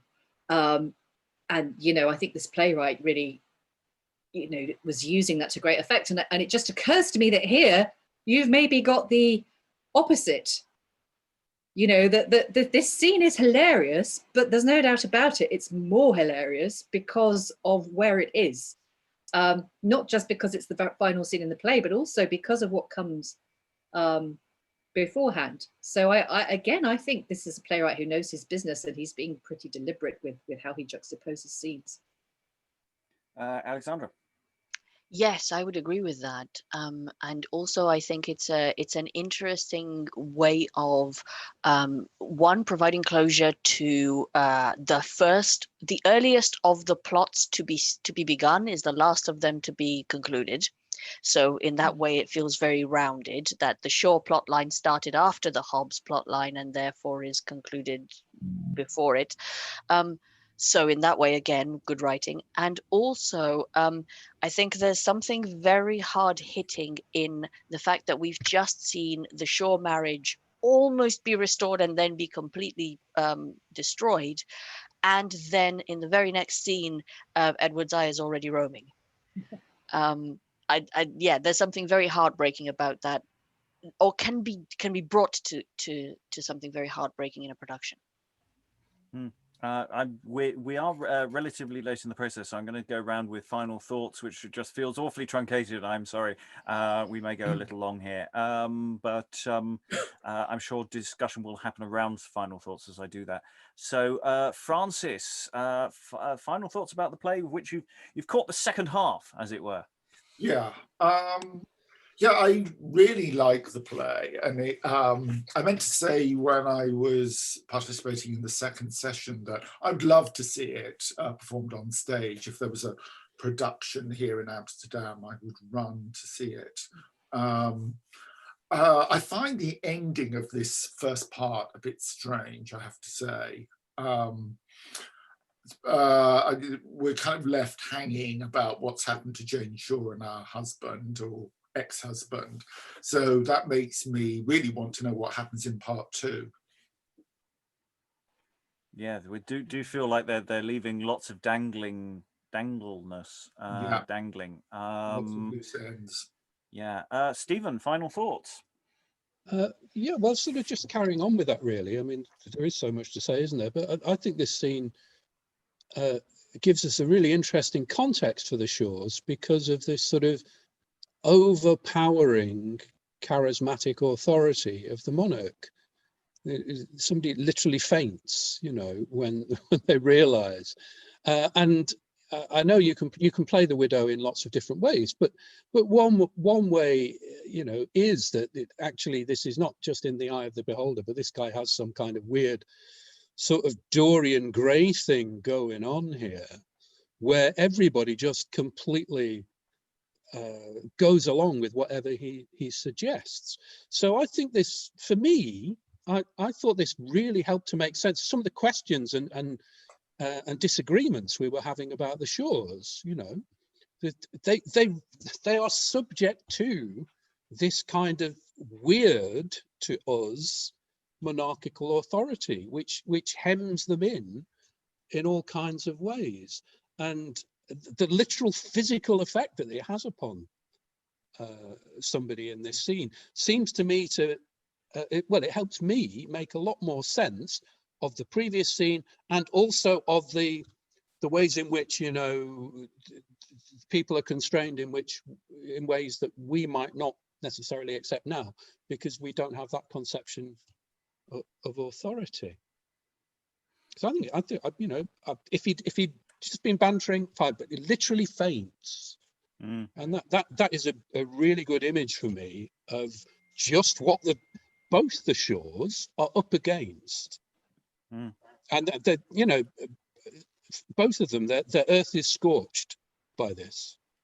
You know, it's an absolutely devastating encounter between, you know, some kind of weird mix of celebrity and CEO. You know, it's really difficult to find a contemporary example, cult leader as well in there.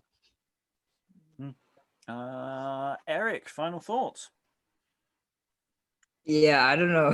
it's no, because you mentioned like sort of what's it called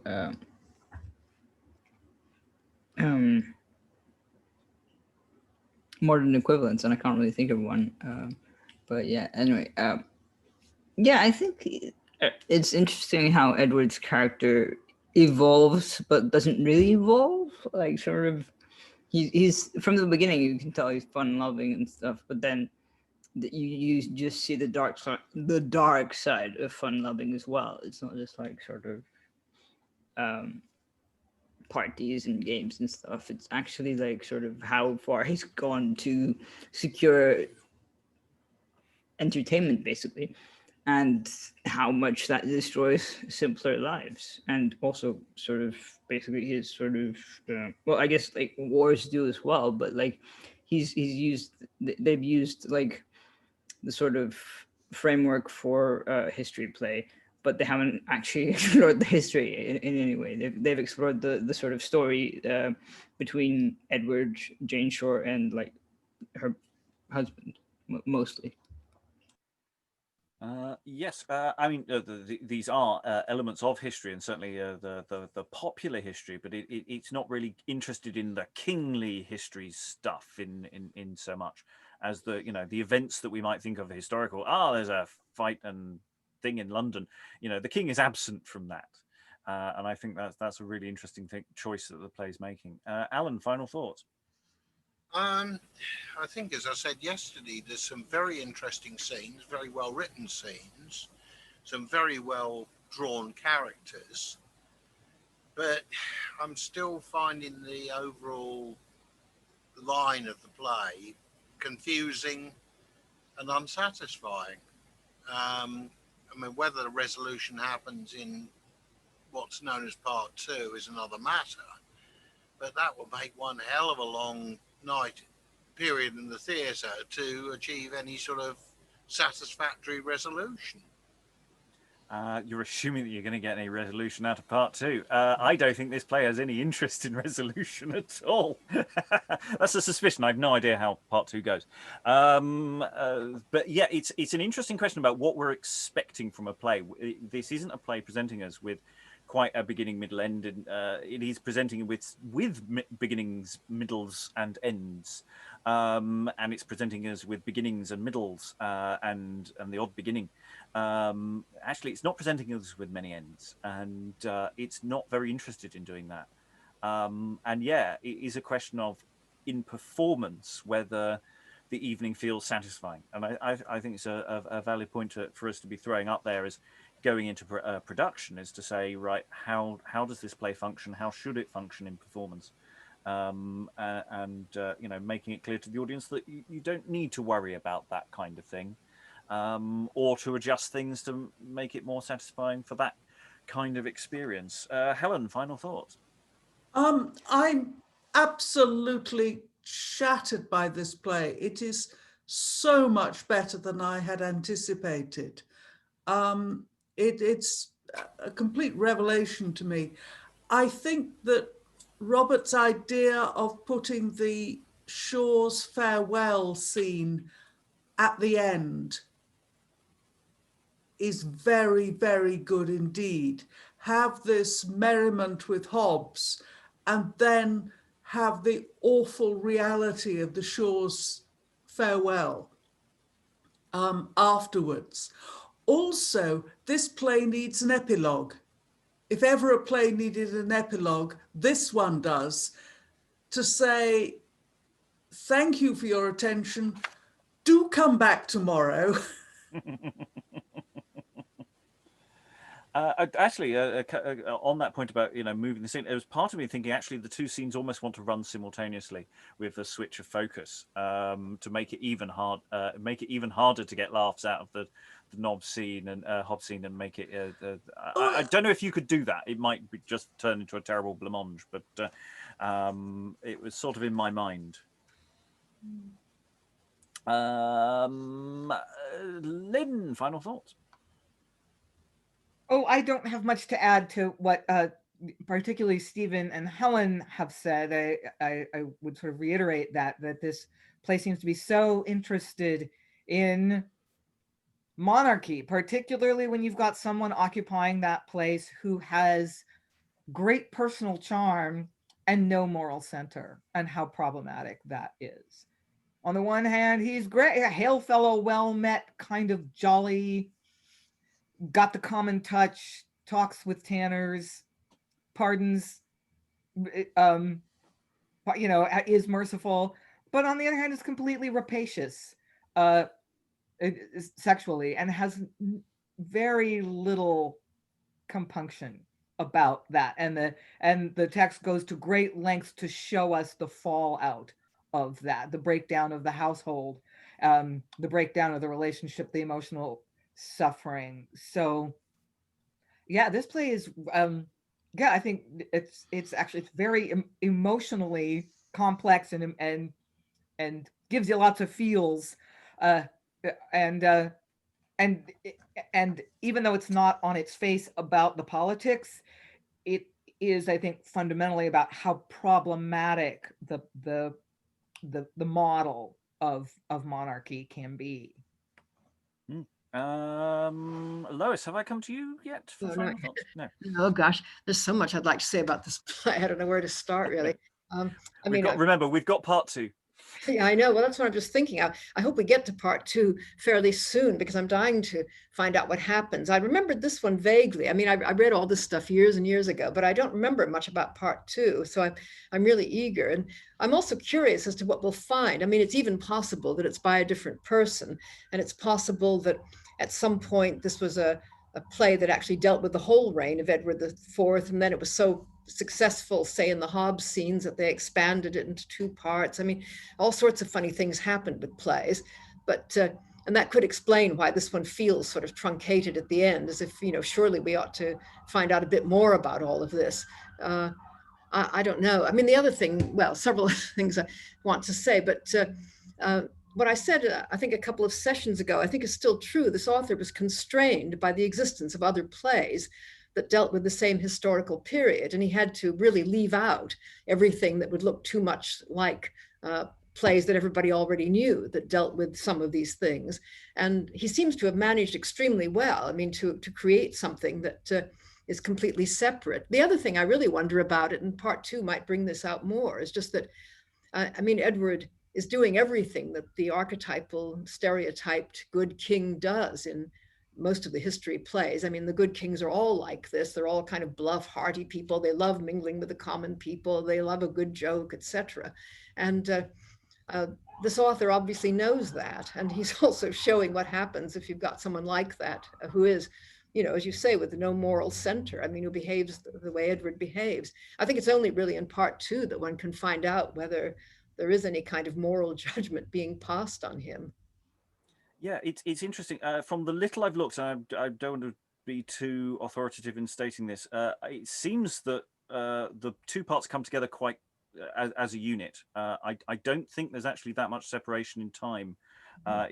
Both things seem to appear at a very specific juncture, and so that's currently my window of reference for the 2 plays. Comparing the 2 plays in one as one artifact might be the best way of looking at it, rather than as 2 separate plays, or plays that have got fundamentally mashed together or reworked. It's impossible to absolutely know that, but there are possible reasons for why I'm thinking along those lines, which we may get into more when we get to part 2. Lynsey, welcome, King. Final thoughts?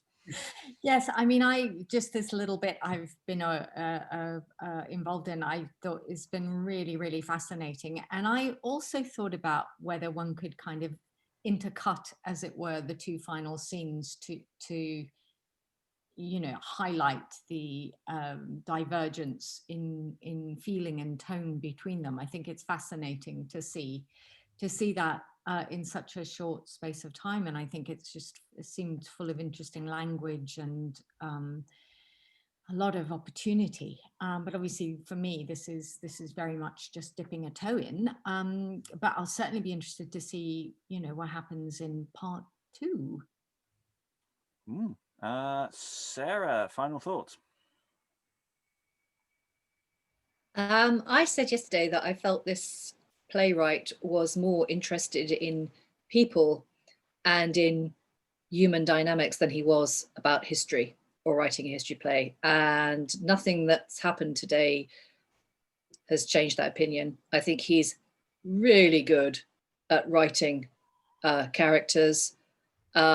I think he's kind of I don't know if he's experimenting, because I don't know if he'd already written plays using these techniques, but he certainly seems interested in exploring a lot of literary techniques, which are very, very sophisticated for the era. And You know, the thing I talked about earlier with, you know, shifting the gaze, shifting the perspective, the thing that you mentioned, Robert, about the fact that he doesn't seem to be interested in endings. I know we've said before that quite often playwrights aren't very good at doing endings. I suspect that's probably because they're not great at actually the psychology of the characters. And so that, you know, human nature doesn't have an ending effectively. Well, you know, till your character dies. You just have to pick a point in someone's life and say, okay, this is where we're going to end this particular story. And consequently, because this guy is so interested in humanity and the psychology of humanity, it seems to me that he's not interested in endings. He's interested in possibilities and relationships and where they go to, and what life does to people. And I love it. And I can't wait to read part 2. And finally, Alexandra, I think you are the final thought, unless I've missed anyone. Yes, I agree that this play ends like it knows it will continue, which continues on a trend of this author knows who he's writing for and where and all of this. I think he does a great job of a whole bunch of things, many of the ones already mentioned, the counter-stereotypical characterization, this thing of going, I think you know where this is going. Well, it's not going there.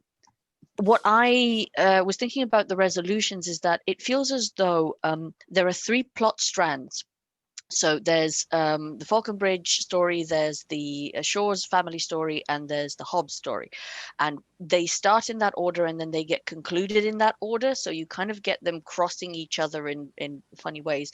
And we don't get a sort of final resolution to any of them. We get an end of that particular characterization thread. Which feels to me very modern and very interesting.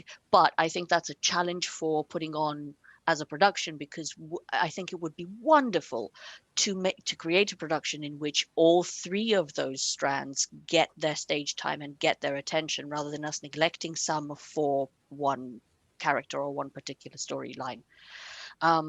And yes, I would really, really love to see how this continues, but I also feel as though as it stands, it's not amazing, but it does the thing that it wanted to do, which is tell us the stories of this particular moment in these particular people's lives. Right. Well, we are. I mean, my final thinking here is, you know, it's a shame that we did this after we looked at the true tragedy of Richard III, because obviously we had the fantastic Jane Shaw scenes in that, and you know, this is part of the landscape of history plays overlapping, because the plays will overlap. You can't put one after the other because they're enacting slightly different versions or gazes of the same story. So you know, next time, it's not exactly a spoilers to say that we are introduced to other members of the family, and there are you know, other elements that are thrown into the life story of the Shaws, as well as some history that we may not have focused on in other plays, but maybe we do in different ways. And it's part of this interesting dialogue that all these plays are having with each other. I continue with the idea that this feels like one just massive day-long event, or a television series. I think the idea, yeah, okay, Netflix, come to us, give us lots of money, and we could do a lot with this. We could do an awful lot with this. When we return to part 2, it may not be immediately, or it may. I'm just going to see how loudly the rebellion is after we go off camera. So all that remains is to thank all the readers for the week. There are 3 other videos so far. There will probably be 4 more videos of this sometime in the future. And goodbye. Bye. Bye.